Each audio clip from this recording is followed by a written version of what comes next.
Ồ, bữa nay hiền xuống có chơi khô, hôm nay mẹ cái đi, rồi bùi khóc, mày à,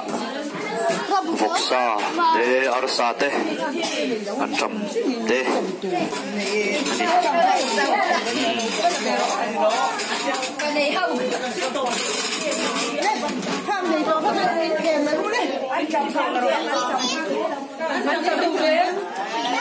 ồ, vậy là hiền, đây là bữa ta hay tủ rin, tủ sập nó,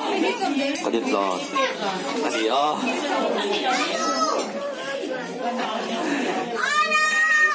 Ồ,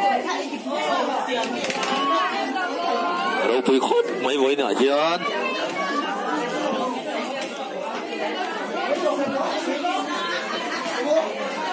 Ồ, hiện tại hiền cần pi lệ cần bút tê.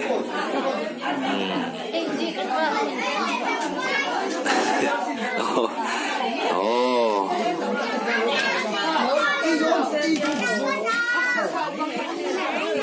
Sai khá đều khá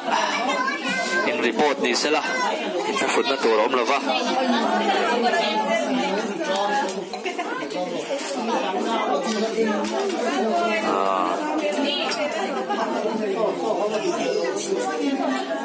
sai khá đều khá in report phải lâu tổ đó nè lâu tổ sắc cầm châu yan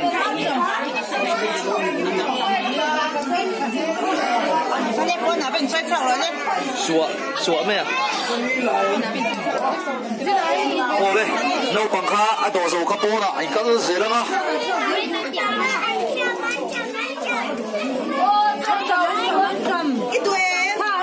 thật sự là ít phần mỏ khóc này hello mami đây là kim lâu mì kim lâu ấy là toàn lâu số dễ biến số ồ vậy đại hiền nấu bằng hôi cho thế đi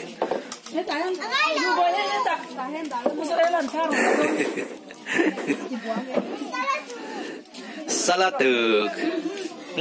đây